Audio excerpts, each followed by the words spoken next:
রবিউল আউয়াল হিজরি বর্ষের যে মাসগুলো আছে তার মধ্যে একটা মাস, এবং হিজরি বর্ষের তৃতীয় মাস এটি।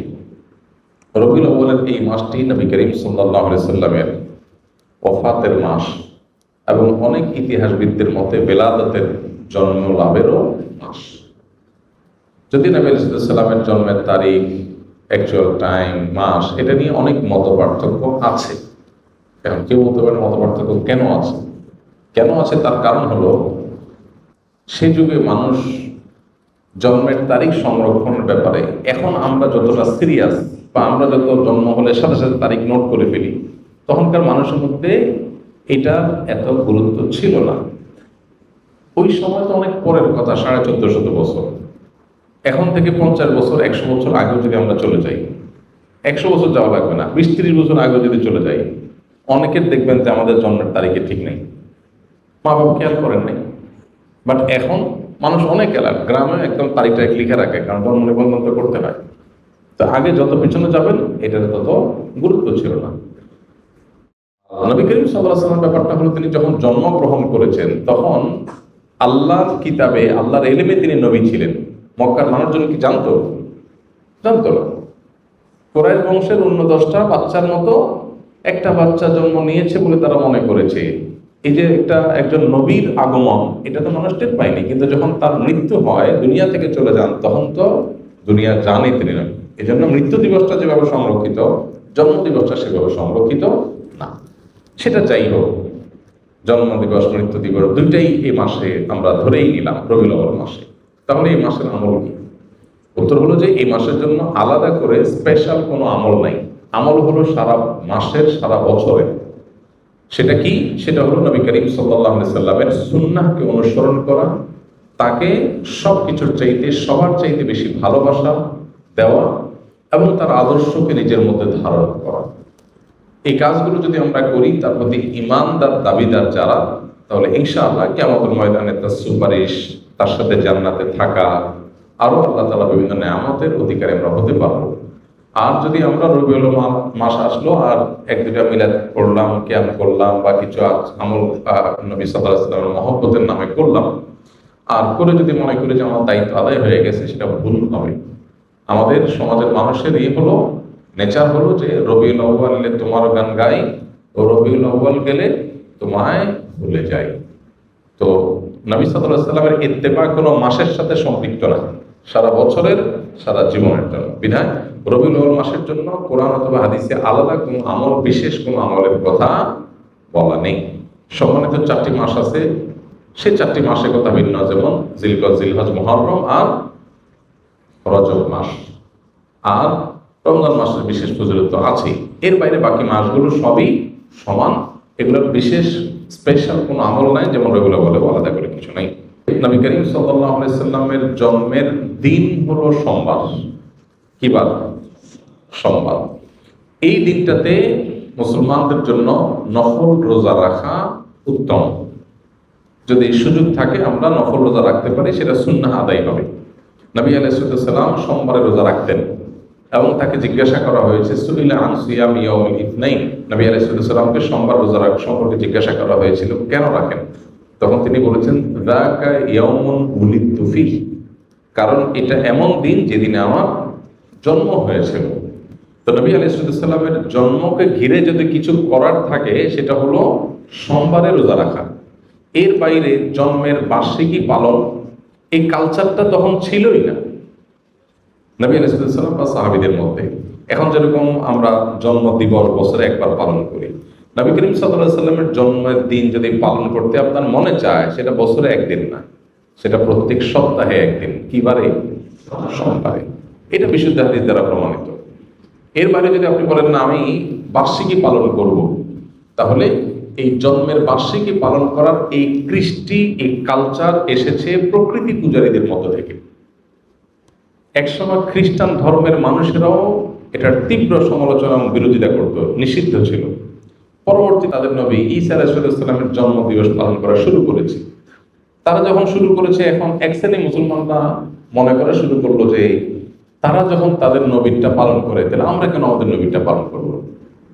ভালো নিয়তেই তাদের অনুসরণ করার চিন্তা শুরু করেছে। অথচ নবী সাল্লাল্লাহু আলাইহি ওয়াসাল্লাম বলেছেন, একটা সময় আসবে তোমরা মুসলমানরা তারা তাদের অনুসরণ করবে, 1 বিঘত গেলে তোমরা 1 বিঘত যাবে, 1 হাত গেলে তোমরাও 1 হাত যাবে। তারা গর্তে গিয়ে ঢুকলে গুইসাবের তোমরাও সেখানে গিয়ে ঢুকবে। তখন নবী আলাইহিস সালামকে সাহাবা জিজ্ঞাসা করেন, কাদের কথা বলছেন? ইহুদি খ্রিস্টানদের কথা? তখন নবী আলাইহিস সালাম বলেছেন, তারা ছাড়া আর কাদের কথা বলবো? তাদের কথাই বলছি। অর্থাৎ তারা যা করে আমরা তা করবো। এখন ওদের নবীর জন্মদিবস উদযাপনের নামে তারা ক্রিসমাস ডে পালন করে, যদিও সেদিন ঈসা আলাইহিস সালামের জন্ম হয়েছে কিনা সেটা আর এক ঐতিহাসিক বিতর্কের বিষয়। কিন্তু আমরা মুসলমানরা অনেকে মনে করি তাহলে আমরা আমাদের নবী মুহাম্মদ সাল্লাল্লাহু আলাইহি সাল্লামের জন্মদিবস অনুসরণ করব। আমাদের নবী মুহাম্মদ সাল্লাল্লাহু আলাইহি সাল্লামের জন্মের পর উনি দুনিয়াতে বেঁচে ছিলেন কত বছর? 63 বছর। ওনার মৃত্যুর পর সাহাবীরা প্রায় 100 বর্ষের মতো, সর্বশেষ সাহাবী দুনিয়া থেকে যাওয়ার ইতিহাসটা প্রায় কয়েক যুগ, 100 বর্ষের মতো। এবং খোলাফায়ে রাশেদা তারপরে দুনিয়াতে বেঁচে ছিলেন কত বছর? 30 বছর। তাহলে শুধু খোলাফায়ে রাশেদের কথাই যদি বলি, নবী সাল্লাল্লাহু আলাইহি সাল্লামের 63 আর 4 খলিফার 30, তাহলে কত হয়? 93 বছর। ইসলামের স্বর্ণযুগে খোদ নবী সাল্লাল্লাহু আলাইহি সাল্লাম এবং 4 খলিফার এই 93 বছরের একটা বছরও এমন পাওয়া যায় না যে বছরে একবার নবীজির জন্মদিবস তিনি নিজে অথবা তার কোনো খলিফা, কোনো সাহাবী পালন করেছেন। তো তাদের চাইতে কি আমরা তাকে বেশি ভালোবাসি? আল্লাহ কোরআনে যাদের প্রশংসা করেছেন তার নবীর অনুসারী হিসাবে, তো তিনি নিজে যেটা করেন নাই, তার খলিফারা যেটা করেন নাই, তার সাহাবীরা যেটা করেন নাই, এখন খ্রিস্টানদেরটা দেখে দেখে আমরা করব, এটা ইসলাম না, এটা ইসলামের নামে বিভ্রান্তি। আল্লাহ আমাদেরকে বোঝার তৌফিক দান করুন। আমরা যদি নবী আলাইহিস সালামের প্রতি মহব্বত এর দাবিদার হই, তাহলে ইন্নাল মুহিব্বা লিমান ইউহিব্বু ইউতিউ, যে কাউকে ভালোবাসার দাবি করে সে তার কথা শুনে। তো নবী সাল্লাল্লাহু আলাইহি ওয়াসাল্লামের কথা যদি শুনি আমরা, তাহলে ইহুদি খ্রিস্টানদের সাথে মিল রাখতে হবে নাকি বেমিল? কারণ তিনি তো বলেছেন খালিফুল ইয়াহুদ, ওদের ব্যতিক্রম করবে। প্রতি রাকাত নামাজে আপনি বলতেছেন গায়রিল মাগদুবি আলাইহিম ওয়ালাদ-দাল্লিন, আল্লাহ ইহুদিদের মতো আপনার গজবপ্রাপ্ত আর খ্রিস্টানদের মতো গোমরাহ যেন আমি না হই, এই 2 পথে যেন আমি না চলি। আর আপনি এদিকে নবীর মহব্বতের নামে সেই পথে যদি চলেন, তাহলে সেটা কি হলো? আমাদের যে সমস্ত ভাইরা মিলাদুন নবী উপলক্ষে বিভিন্ন উদযাপন করেন, ওনার নবী সাল্লাল্লাহু আলাইহি ওয়াসাল্লামের মহব্বতেই করেন, এতে কোনো সন্দেহ নেই। নবী করিম সাল্লাল্লাহু আলাইহি ওয়াসাল্লামের ভালোবাসাতেই করেন। ভালোবাসাটা নবী আলাইহিস সালামের প্রতি ভালোবাসাটা, আবেগ থাকাটা প্রশংসনীয়, কিন্তু আমাদের ভালোবাসার প্রকাশ হতে হবে সুন্নাহসম্মতভাবে। কিভাবে? সুন্নাহসম্মতভাবে। এখন অনেকে বলে যে ভাই ভালোবাসার কোনো প্রমাণ লাগে না, ভালোবাসার কোনো প্রমাণ লাগে না। তো ভালোবাসার কোনো প্রমাণ লাগে না, যা খুশি করা যাবে ভালোবেসে, এটা কথা হলো? তো কোরআনে আল্লাহ তাআলা বলেছেন, কুল ইন কুনতুম তুহিব্বুনাল্লাহ ফাত্তাবিউনি, হে রাসূল বলে দেন তোমরা যদি আল্লাহকে ভালোবাসো, এটা দাবি করো, তাহলে আমার অনুসরণ করো, প্রমাণ করো। নবীর অনুসরণ করলে প্রমাণ হবে তুমি কাকে ভালোবাসছো? আল্লাহকে ভালোবাসছো। তাহলে ভালোবাসার প্রমাণ লাগে কি লাগে না? মুখে ভালোবাসার কথা বলে আপনাকে ভালোবাসি আমি, এর প্রমাণ কি? আমি আপনার সাথে 6 মাস কথা বলতেছি, হইল? ভালোবাসলে তো আমি আপনার সাথে কথা বলবো, আপনার কথা শুনবো, তাই না? তো নবী করিম সাল্লাল্লাহু আলাইহি ওয়াসাল্লাম আমাদেরকে কি বলেছেন, কি দিয়ে গেছেন? তিনি বলেছেন তারাকতু ফিকুম আমরাইন, তোমাদের মধ্যে 2টা জিনিস রেখে গেলাম, কিতাবুল্লাহ ওয়া সুন্নাত রাসূলি, আল্লাহর কিতাব আর তার রাসূলের সুন্নাহ। এখন যদি আপনার এই কাজ যেটা নবী সাল্লাল্লাহু আলাইহি ওয়াসাল্লামের মহব্বতে করতেছেন, এটা যদি কিতাবুল্লাহ থাকে করেন, অথবা রাসূলের জীবনে থাকে তাও করেন, এই 2টার কোনোটা নাই করবেন না। এটি হলো দ্বীন, এটা হলো ইসলাম। ইসলামের মধ্যে মন গড়া কিছু মধ্যখান থেকে প্রবেশ করলে তার নাম কি? বিদআত। আর সমস্ত বিদআতের ঠিকানা কোথায়? জাহান্নাম। নবী করিম সাল্লাল্লাহু আলাইহি ওয়াসাল্লাম পরিষ্কারভাবে বলেছেন, ইয়াকুম ওয়া মুহদাসাতিল উমুর ফাইন্না কুল্লা মুহদাসাতিন বিদআহ ওয়া কুল্লা বিদআতিন দালালাহ ওয়া কুল্লা দালালাতিন ফিতনাহ। সমস্ত বিদআতই গোমরাহি, আর সমস্ত গোমরাহির ঠিকানা জাহান্নাম। অনেকগুলো হাদিসে নবী সাল্লাল্লাহু আলাইহি ওয়াসাল্লাম আমাদেরকে সতর্ক করেছেন। এজন্য আমাদের যে ভাইরা এই বিষয়গুলো উদযাপন করেন, ওনারা নবী সাল্লাল্লাহু আলাইহি ওয়াসাল্লামের মহব্বতই করেন। এবং সন্দেহাতীতভাবে এটা প্রশংসার বিষয় যে নবী সাল্লাল্লাহু আলাইহি ওয়াসাল্লামের মহব্বত আছে, কিন্তু মহব্বত অনুযায়ী কাজ করতে হবে সুন্নাহর উপর আমল করার মধ্য দিয়ে। আল্লাহ আমাকে আমাদের সব ভাই বোনদেরকে বোঝার তৌফিক দান করুন। এই বিষয়গুলো নিয়ে আমাদের মধ্যে যেন ইগোর কোনো বিষয় না হয়, যে এটা আমি একটা পক্ষ সে একটা পক্ষ, পাল্টাপাল্টি, এটা যেন না হয়। আমি যেটাকে সুন্দর সঠিক মনে করি সেটা আমি বলবো বিনয়ের সাথে। আর অন্য কোনো ভাই যদি ভিন্ন কিছু করেন তো তার প্রতি আমার মুসলিম ভাই হিসাবে আমার ভালোবাসা ঠিকই থাকবে, সিম্পাথি থাকবে যে আমার ভাই ভুল বুঝছেন। ডক্টর খন্দকার আব্দুল্লাহ জাকির রহমতুল্লাহ আলাইহি বলতেন, কোনো মানুষ যদি বেদাতে লিপ্ত হয় তো আমি তার উপরে জেদ করবো না, খুব ক্ষুব্ধ হব না, বরং আমার ভিতরে মায়া থাকবে যে আমার ভাই ভুল করছে। কিছুটা ক্ষুব্ধ, কিছুটা মনে কষ্ট হওয়া তো স্বাভাবিক, কিন্তু তাকে শত্রু বানাবো না। আমি মনে করবো আমার ভাই ভুল করছে, আমার কষ্ট লাগবে। সো এই মানসিকতা যদি থাকে তাহলে সমাজে ইনশাআল্লাহ আমরা সুন্দর থেকে সুন্দরতর সমাজ গড়ে তুলতে পারবো এবং পারস্পরিক সৌহার্দ্য তৈরি হবে। ইসলামের নামে কাদা ছড়াছড়ি অনলাইনে অফলাইনে খুবই দুর্ভাগ্যজনক বাস্তবতা। সবাই যার যার মতের সপক্ষে যুক্তি আলোচনা করতেই পারেন, কিন্তু অন্যের প্রতি শ্রদ্ধা থাকা দরকার একজন মুসলমান হিসাবে। ভাই, আমি এই সম্পর্কে বলি, আপনার প্রশ্ন শুনে মনে হয় আপনি ভাজা মাছটাও উল্টে খাইতে পারেন না। আপনি এত সোজা সরল মানুষ যে হুজুররা একজন আপনারা হাইকোর্ট দেখায় আর একজন সুপ্রিম কোর্ট দেখায়, আপনি কোন দিকে যাবেন কোন পাচ্ছেন না। আপনি জেনারেল শিক্ষিত মানুষ, আপনি কোরআন হাদিস সম্পর্কে আপনার ধারণা নাই। হুজুররা আপনারা একজনে একদিক বলে, এই জন্য আপনি এখন দিশেহারা, আপনি বিরক্ত, আপনার মেজাজ গরম, হুজুররা এত রকম কথা বলে কেন? বাহ, এটা আল্লাহরে যা বলিয়েন কিয়ামতের দিন, আল্লাহ আমার কি দোষ, এই মৌলবীরা একটা একটা একদিকে টানছে, আমি কোন দিক যাব? মায়ের একটাও নিচে হবে না। আল্লাহ বলবে দুনিয়ার সব ঠিকই বুঝছো, শুধু ইসলামটার বেলা আসলে হুজুরদের দোষ দিয়া বলছে, হ্যাঁ হুজুররা একটা বলে আমি কোনটা করব? ভাইরা আমার, এক এক হুজুর এক একটা বলবে, এটা স্বাভাবিক, এটা অস্বাভাবিক না। নবী করিম সাল্লাল্লাহু আলাইহি ওয়াসাল্লাম বলে গেছেন, ফাইন্নাহু মান ইয়াইশ মিনকুম বাদি ফাসায়ারা ইখতিলাফান কাসীরা, আমার পরে যারা পৃথিবীতে বেঁচে থাকবা তোমরা দেখবা নানান মত, এক এক হুজুর এক একটা বলে, এরকম অনেক কিছু দেখবা তোমরা। ওই সময় আমরা কি করব? নবীজি বলে গেছেন না জান নাই? তিনি বলে গেছেন ফালাইকুম বিসুন্নতি, তোমরা দেখবা আমি কি করছি, রাসূল সাল্লাল্লাহু আলাইহি ওয়াসাল্লাম কি করছে, কোন হুজুর কি বলে দেখো, হুজুর কোরআন থেকে হাদিস থেকে রেফারেন্স দেয় কিনা, সম্ভব হলে মিলাও, বাংলা অনুবাদ হয়ে গেছে সব, এরপরে তুমি সেই অনুযায়ী আমল করো। যদি আল্লাহ না করুক ভুলও হয় তোমার, তাও আল্লাহ মাফ করে দিবেন, কিন্তু হুজুরের দোষ দিয়ে পার পাওয়া।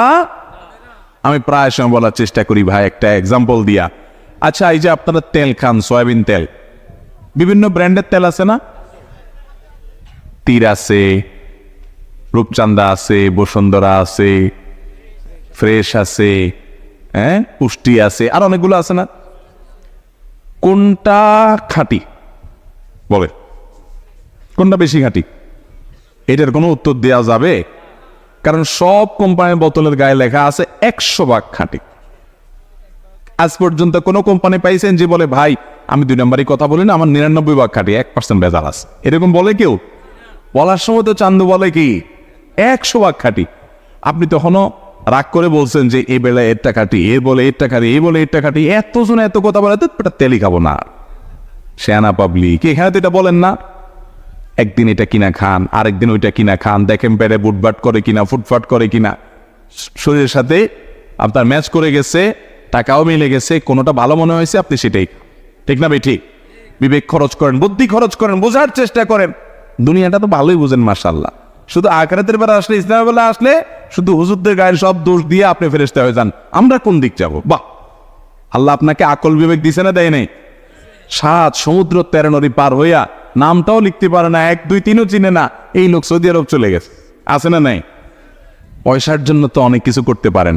ইসলাম বোঝার জন্য কয় হুজুরের কাছে গেছেন, কয়টা কিতাব খুলছেন, কয়টা কোরআন খুলছেন, হুজুরের কাছ থেকে দলিল খুঁজছেন, ভালো করে 10 হুজুরের কথা শুনে কোনটা সঠিক মনে হয়, কোনটা নবীজির সাথে মিলে, কোরআনের সাথে মিলে, এটা একটু যাচাই করার চেষ্টা করি, একটু চেক করার চেষ্টা করি, ক্রস চেক করার চেষ্টা করি, কয় জায়গায় গেছেন। আল্লাহর কাছে কোনো জবাবদি করা যাবে?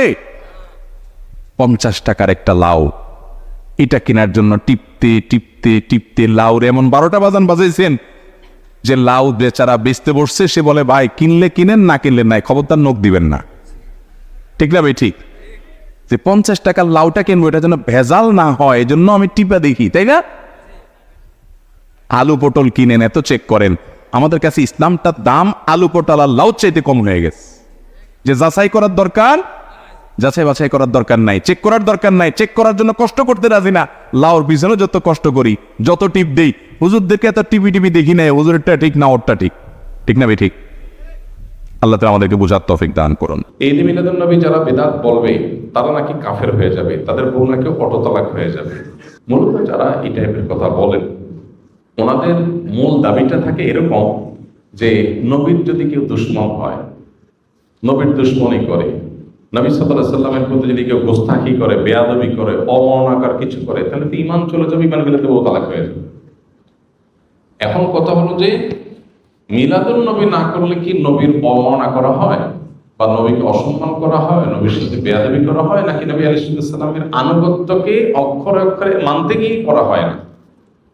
তো নবী করিম সাল্লাল্লাহু আলাইহি সাল্লামকে আনুগত্য করতে গিয়ে যদি সে এটা থেকে বেঁচে থাকে, কারণ আয়েশা রাদিয়াল্লাহু আনহা বলেছেন, মান আহাদাসা ফি আমরিনা মা লাইসা মিনহু ফাহুয়া রাদ, যে ব্যক্তি আমাদের দ্বীনের বিষয়ে কোনো কিছু নতুন সৃষ্টি করলো যেটা দ্বীনের অংশ না, সেটা বাতিল, সেটা বাদ দিয়ে রাখতে হবে। তো সেজন্য যদি কেউ জন্মদিবস পালনের কালচারকে যদি কেউ অ্যাভয়েড করে, যে নবীজি নিজেও করেন নাই, সাহাবীরাও করেন নাই, খোলাফায়ে রাশিদুনও করেন নাই, সেটা আমি কেন করতে যাব, এই জায়গা থেকে কেউ যদি বিরত থাকে, সে বরং সাচ্চা মুসলমান হওয়ার দলিল হবে।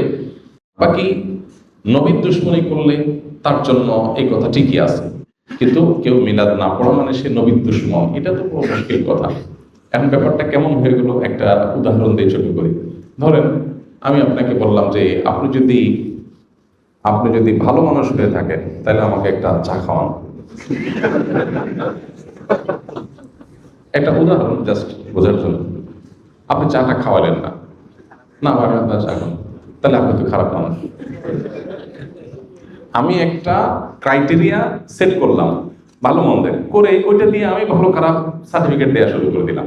কেমন হলো বিষয়টা? এখন আমি মিলাদুন নবী উদযাপন করি, বলি, করি, এটাকে ভালো মনে করি। এখন এইটা একটা আমার কাছে ক্রাইটেরিয়া, আমি এটা দিয়ে বললাম মিলাদুন নবী করেন, আপনি করেন না, নবীর দুশমন। ব্যাপারটা এরকম হয়ে গেল না?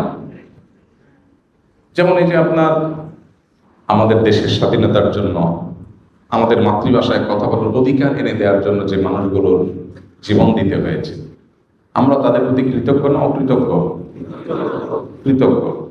মাল্লাম ইয়াশকুরিন নাস লাম ইয়াশকুরিল্লাহ, বান্দা শুকর আদায় না করলে আল্লাহ শুকরও আদায় হয় না। তো যাদের মাধ্যমে আমরা দেশ পেয়েছি, মায়ের ভাষায় কথা বলার অধিকার পেয়েছি, তাদের প্রতি জুলুম হয়েছে, আমরা অবশ্যই তাদের প্রতি কৃতজ্ঞ।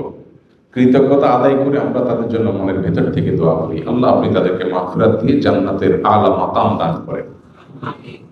এখন আপনি বলতেছেন, ভাই আমি আমাদের স্বাধীনতা যুদ্ধে শাহাদাত বরণকারী মানুষদের জন্য, ভাষা আন্দোলনের শাহাদাত বরণকারী মানুষদের জন্য একটা আলোচনা অনুষ্ঠান করব, এখানে 5 লাখ টাকা খরচ হবে, আপনি 10,000 টাকা দিবেন চাঁদা, খরচ করতে আসবে, খরচের জন্য দিবেন। আপনি দিলেন না, আমি বললাম আপনি স্বাধীনতা বিরোধী, আপনি দেশ বিরোধী। চাঁদা দেন নাই কিসের জন্য? স্বাধীনতা যুদ্ধে সাধারণকারীদের প্রোগ্রামের জন্য। ভাই আপনি একটা ক্রাইটেরিয়া সেট করে যদি আমাকে বলেন যে ভাই আপনার ভিতরে দেশপ্রেম নাই, কেন? কারণ আপনি বেদিতে ফুল দিতে যান নাই। ভাই আপনি তো বেদিতে ফুল দিতে গেছেন, আমি তো দোয়া করছি, ফুল দিয়েছেন যে এটা কি শহীদের কবরে গেছে, কিন্তু আমার দোয়াটা তো তার কাছে যাবে, তো কাজের কাজটা তো আমি করলাম। এখন আপনি আমার বলছেন ভাই দেশপ্রেম নাই, কেমন হবে জিনিসটা? ঠিক একইভাবে মিলাদুন নবী কেউ পালন করছেন নবী করিম সাল্লাল্লাহু আলাইহি ওয়াসাল্লামের মহব্বতে, আপনি করছেন, এখন বলতেছেন ভাই এইটা না করলে নবীর দুশমন, কেমন হয়ে গেল জিনিসটা? আপনি একটা ক্রাইটেরিয়া সেট করে ওইটা দিয়ে নবীর দুশমন সবাইকে মাফ করছেন, এটা সঠিক না। আল্লাহ আমাদের ভাইদেরকে বোঝার তৌফিক দান। পবিত্র ঈদ মিলাদুন নবী সাল্লাল্লাহু আলাইহি সাল্লাম উদযাপন করা যাবে কিনা, অনেকে এটাকে জায়েজ মনে করে। এখানে আপনার অভিমত কি? দেখুন, আমি অভিমত না দিয়ে কয়েকটা প্রশ্ন রাখবো, অর্থাৎ প্রশ্নের উত্তরে আবার পাল্টা প্রশ্ন আমি ছুড়ে দিতে চাই, বিশেষ করে যাদের এটা নিয়ে সত্যিই জানার আগ্রহ আছে। অনেকে তো প্রশ্ন লেখেন জানার জন্য না, প্রশ্ন লেখেন হলো ওনার পক্ষের মতটা বের করে আনার জন্য। আমি বলতে চাই যে সাধারণত আমরা সাধারণ মানুষরা যে হুজুরের ভক্ত আমরা তার কথা শুনি। যে হুজুর মিলাদুন্নবীর পক্ষের, তার ভক্তরা মিলাদুন্নবীর পক্ষে কথা বলে এবং সেরকম দলিল খুঁজে বের করে সোশ্যাল মিডিয়াতে সেটা নিয়ে লেখালেখি করে। আর যে হুজুর মিলাদুন্নবীর বিপক্ষে, ওনার ভক্তরা মিলাদুন্নবীর বিপক্ষে তারা ক্যাম্পেইন করে, কাজকাম করে। আমার কথা হলো যে আপনি হুজুরদের পক্ষ বিপক্ষ না নিয়ে কয়েকটা প্রশ্নের উত্তর খোঁজার জন্য আপনি নিরপেক্ষভাবে চেষ্টা করেন। আপনি নিজে একটু সচেতনভাবে, সতর্কভাবে, অনুসন্ধানের দৃষ্টি নিয়ে এই প্রশ্নগুলোর উত্তর খোঁজার চেষ্টা করেন। আপনি শুধু উত্তর খোঁজার যদি সিরিয়াস চেষ্টা শুরু করে দেন এবং নিরপেক্ষভাবে চেষ্টা করেন, আমার বিশ্বাস যে আপনাকে আল্লাহ তাআলা হেদায়েত এবং সঠিক পথ যেটাই সেটা আল্লাহ তাআলা আপনাকে দেখিয়ে দিবেন। শর্ত হলো আপনি আগে গিয়ারটা নিউট্রালে এনে তারপরে খুঁজতে হবে। আমরা যারা গাড়ি চালাতে জানি তারা জানি যে গিয়ার, আপনার ম্যানুয়াল গিয়ার সাধারণত গাড়ি, এটা আপনার নিউট্রালে থাকার পর স্টার্ট দিলে গাড়ি স্টার্ট হবে। গিয়ার একটা দিয়ে রেখে দিয়েছেন আগে, এরপর আপনি স্টার্ট দিচ্ছেন, তাহলে গাড়ি কি হবে না? স্টার্ট হবে না, গাড়ি দৌড় দিবে, লাফ দিবে, সেটা সঠিকভাবে সার্ভিস দিবে না। এখন আপনি নিজে আগে মিলাদুন্নবীর পক্ষের অথবা বিপক্ষের একটা গ্রুপের থেকে এরপরে বলতেছেন হ্যাঁ এই ব্যাপারে আপনি কি বলেন, কোরআন হাদিসে কি আছে, আপনি জানার চেষ্টা করছেন।